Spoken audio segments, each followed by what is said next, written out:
Guys अगर आप मीशो के ऊपर काम कर रहे हो ना तो ये वीडियो आपको ध्यान से देखनी चाहिए क्योंकि मीशो की है ना कुछ पॉलिसी है ना रिटर्न को लेके वो अपडेट हो चुके हैं। अगर आपको ये पॉलिसी पता नहीं है, अगर आप इन पॉलिसी को फॉलो नहीं करोगे तो एक तो है ना आपका पूरा पैनल जो है ना वो ब्लॉक किया जाएगा और भी बहुत सारी चीजें ना जो आपकी मीशो में ब्लॉक की जा सकती है। साथ में आपको कुछ चीजों को आपको फॉलो करना पड़ेगा और कुछ दिक्कतें जो है ना वो मीशो पे अभी बढ़ने वाली है। अब वो क्या है डिटेल में समझेंगे। तो है guys, welcome to another new video. आज का ब्लॉग जो है ना ये थोड़ा डिफरेंट होने वाला है। आज हम बात करेंगे डिटेल मीशो की नए अपडेट के बारे में। मीशो ने ना 2025 के ना कुछ नए अपडेट्स ला दिए पॉलिसी को लेके, जिसमें ना स्पेशली बात करूंगा मैं आपको रिटर्न पॉलिसी को लेके। इसमें ना भाई बहुत सारे सेलर का लॉस होने वाला है, बहुत सारे सेलर के पैनल उठने वाले, खत्म होने वाले, मतलब उनका पूरा बिजनेस चौपट होने वाला है। अगर आप एक गलती करोगे तो सीधा आपका पैनल जो है ना पूरी तरह से ब्लॉक हो जाएगा। तो वीडियो ध्यान से देखना। सबसे पहले बात करेंगे हमारे आज के डिस्पैचिंग वाले काउंट के बारे में, फिर सीधा अपन डिस्कस करेंगे इस टॉपिक। चलो भैया सीधा आ गया ऑर्डर वाले सेक्शन में। यहाँ पे देखोगे तो होल्ड में 6 ऑर्डर जो है वो हमारे अटके हुए, जिसे हम कुछ नहीं कर सकते। जो हमारे सुबह से जो ऑर्डर आए वो 62 ऑर्डर जो है वो हमारे आज आ गए सुबह से, और भी ऑर्डर आना बाकी है। अब हमारा आज के जो डिस्पैचिंग वाला काउंट है ना वो लगभग है यहाँ पे 227 ऑर्डर हम आज के दिन में डिस्पैच करने वाले हैं। भैया जैसे कि मैंने आपको बोला ना, हर टाइम बोलता हूं, जब भी आप ना प्रमोशन में पार्टिसिपेशन करते हो ना तो इनिशियली ना आपकी विजिबिलिटी बूस्ट हो जाती है। और आप देख रहे हो तो भाई पिछले कुछ हफ्तों से हमारा जो ऑर्डर का फ्लो था लगभग 150 के आसपास था, लेकिन अभी देखा बीच में हमने 500 पार्सल डिस्पैच करे। आज देखो 225 ऑर्डर हमें आ गए। तो मतलब ना विजिबिलिटी ना आपकी कहीं ना 8-10 दिन भाई बढ़ जाती है। अब धीरे धीरे जो है ना ये डिक्रीज होना स्टार्ट हो जाएगी। फिर तब तक अगर कोई सेल आ जाता है मीशो का, क्योंकि ये महीने में ना 4 सेल है, 4 दिन मीशो के सेल होने वाले हैं, उसमें से एक दिन का सेल खत्म हो चुका है। अभी और 3 सेल बचे हुए, 3 दिन के सेल बचे हुए। तो अगर ना और 8-10 मतलब समझो 12-15 तारीख को अगर कोई सेल आता है तो जो विजिबिलिटी कम होने वाली थी ना उसे फिर इनिशियली बूस्ट मिल जाएगा। फिर से हमारे 200 प्लस पार्सल होना स्टार्ट हो जाएंगे। अब ना थोड़ा एक छोटा सा मैं अपडेट आपको देना चाहता हूं। देखो हमारा ना नया हम होम एंड किचन कैटेगरी में हम एक नया बिजनेस जो है ना सेटअप करने वाले। अब आप सोचोगे कि भैया मैंने ऑलरेडी अनाउंसमेंट करके रखा है लेकिन वीडियो क्यों नहीं आ रही है, अकाउंट बनाया नहीं बनाया, बहुत सारी चीजें जो है ना वो आपको उसके बारे में जानना है। तो भैया आज मैं ना इसमें थोड़ी बातें करूंगा क्योंकि आज हम मीशो पॉलिसी के ऊपर अपडेट करने वाले। तो देखो मेरा जीएसटी नंबर आपको पता है आ गया है। ऊपर से मैंने बैंक अकाउंट ना बैंक ऑफ महाराष्ट्र में जो है मेरा बना नहीं, तो मैंने वारणा करके वहां पर मैंने बैंक अकाउंट बना दिया है। अब वो बैंक अकाउंट मैंने जीएसटी वालों को दे दिया है। अब जल्दी ना वो एक बार वेरीफाई हो गया ना मेरा अकाउंट, बैंक अकाउंट, उसके बाद मैं मीशो के ऊपर नया अकाउंट बनाऊंगा, नया सेलर अकाउंट बनाऊंगा।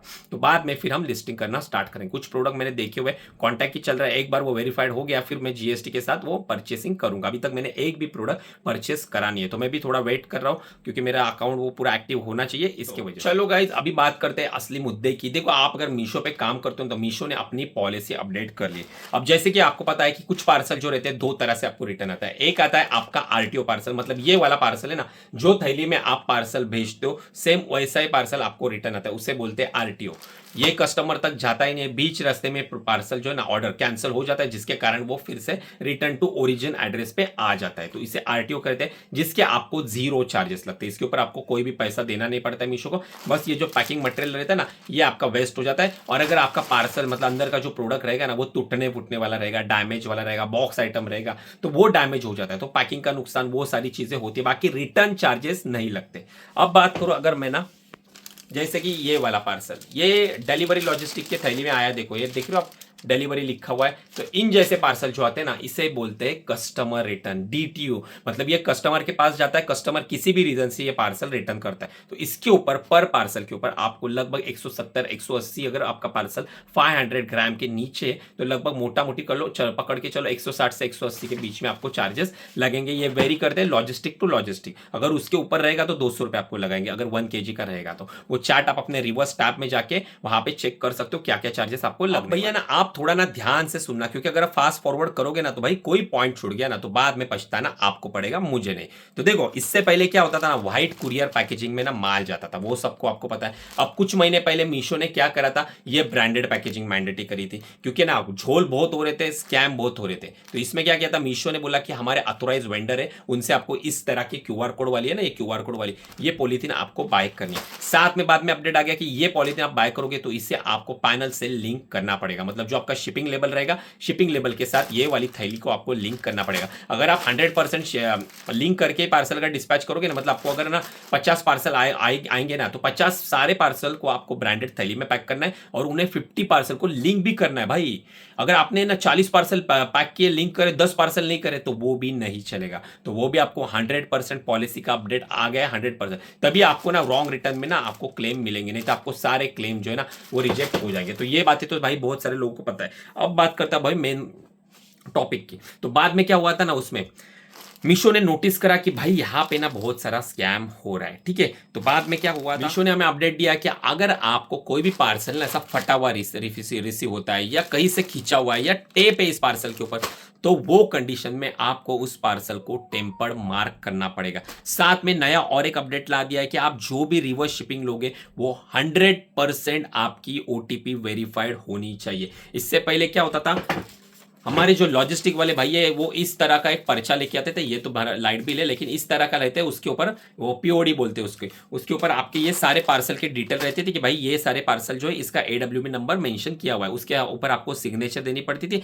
आपकी कंपनी का ठप्पा लगाना पड़ता था जो स्टैम्प रहता है वो, और फिर वो पार्सल आपको हैंड ओवर करते थे। अब मीशो ने क्या बोला है, आपको जो भी पार्सल रिटर्न आएंगे उसका OTP वेरीफाइड आपको लेना ही पड़ेगा। मतलब लॉजिस्टिक क्या करेंगे, उनके जो डिवाइस रहेगा ना उनके पास, उस डिवाइस में वो सारे पार्सल स्कैन करेंगे। स्कैन करने के बाद आपके मोबाइल पे जो रजिस्टर मोबाइल है ना उसके ऊपर एक OTP आएगा। मान लो अगर आपको ये एक पार्सल रिसीव हुआ है तो एक पार्सल का OTP फाइल आएगा, वो आप चेक कर सकते हो, उसके नीचे लिंक रहते हैं, वो ओपन करके आप POD डाउनलोड कर सकते हो। तो वो OTP उनको शेयर कर देना है, फिर वो हो जाएगा OTP वेरीफाइड। लेकिन उसके बाद ना फिर भी कुछ सप्लायर है ना भाई, वो बहुत ही तेज थे भाई, मीशो को चूना लगाना उन्होंने छोड़ा नहीं। वो क्या करते थे बीच बीच में ना, देखो मैं सबकी बात नहीं कर रहा हूं, कुछ स्कैमिंग वाले भी है सप्लायर जो करते थे। हाँ वो बात अलग है कि मीशो में हमें भी रॉन्ग रिटर्न आते हैं, वो तो जेन्युइन है, वो तो पता है कि भाई झोल मीशो में बहुत होते हैं। लेकिन कुछ सप्लायर जो है ना ये पॉलिसी को ब्रेक करके भैया फायदा निकालते, कहीं से कट मारते थे। हाँ, और बाद में क्या करते थे, अंदर का जो सामान है ना वो निकाल के लेते थे और फेक क्लेम डालते थे। फेक क्लेम डालना रिसीव कर दिया। अब देखो अगर आपको ना इस तरह की ना, मीशो ने क्या किया फिर बाद में ना ऐसे ट्रांसपेरेंट पैकेजिंग ना, स्पेशली बात करूँ ना तो कस्टमर रिटर्न जो होते हैं ना उसमें यूज करा। लेकिन फिर भी उसमें क्या होता था ना, एक दो प्रोडक्ट कहीं से निकाल लेते थे और भाई क्लेम डालते थे और क्लेम अप्रूव भी होते थे, क्योंकि मीशो को देना ही पड़ता था, मीशो को समझ में नहीं आता। लेकिन मीशो ने ना अभी रिसेंटली ये सब फेक स्कैम जो है ना ये अवॉइड करने के लिए, इसे ना खत्म करने के लिए ना, मतलब जो सप्लायर स्कैम करते हैं ना उनकी बात कर रहा हूं, मीशो के ऊपर जो हमें रॉन्ग रिटर्न आता है उसकी बात नहीं कर रहा हूं। तो वो टाइम अभी मीशो ने क्या किया है ना, जितने भी लॉजिस्टिक पार्टनर है ना उन्हें मैंडेटरी कर दिया है कि आप जब भी पार्सल डिलीवर करोगे तभी आपको उस पार्सल का ना फोटो निकालना मैंडेटरी है, स्पेशली अगर वो पार्सल आपका कस्टमर रिटर्न रहेगा तो अभी हमेशा याद रखना, अगर आप कभी झूठे क्लेम डालते हो या फेक क्लेम डालते हो मीशो के ऊपर ना, तो समझो उस पार्सल का फोटो मीशो के पास आपका जाएगा।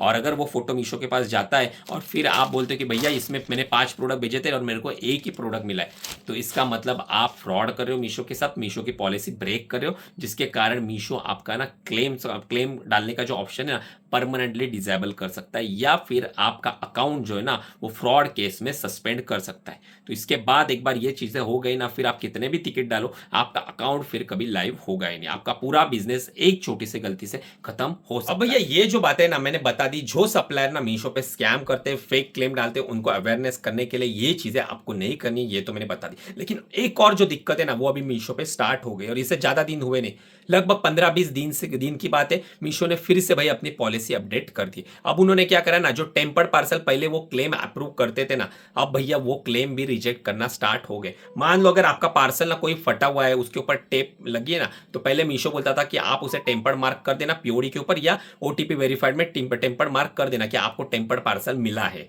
लेकिन अभी आप वो मार्क करोगे ना तो भी भैया क्लेम रिजेक्ट हो रहे हैं। तो ये एक नया दिक्कत चालू हो गई है मीशो में। अब इसका सोल्यूशन क्या है, क्या नहीं, क्या करना पड़ेगा, ये सारी चीजें ना हम आने वाले कुछ दिनों में नया व्लॉग आएगा, उसमें मैं थोड़ा स्टडी करूंगा, इसका कुछ सोल्यूशन निकालूंगा, टीम से भी बात करेंगे और फिर आपको मैं अपडेट दूंगा कि इसे क्या किस तरह से हमें सॉल्व करना है। इसके साथ भैया आज का व्लॉग अपन यहीं तक रखते हैं। बहुत ही इंफॉर्मेटिव था, जो मुझे लगा कि भाई अर्जेंटली आपके साथ ये सारी चीजें शेयर करनी चाहिए, कहीं आपका पैनल भी है ना ब्लॉक ना हो सके, क्योंकि मेरे को बहुत सारे DM आते उनका सेम इशू में ना मीशो पे पैनल जो है ना उड़ रहे, बहुत सारे सेलर्स के उड़ रहे, इसलिए मैंने अवेयरनेस किया। इसके लिए तो भाई एक लाइक तो बनता ही है। बाकी चैनल पे नए हो तो सब्सक्राइब कर देना। मैं मिलता हूं आपसे हमारे नेक्स्ट वाले व्लॉग में, तब तक के लिए गुड बाय गाइज।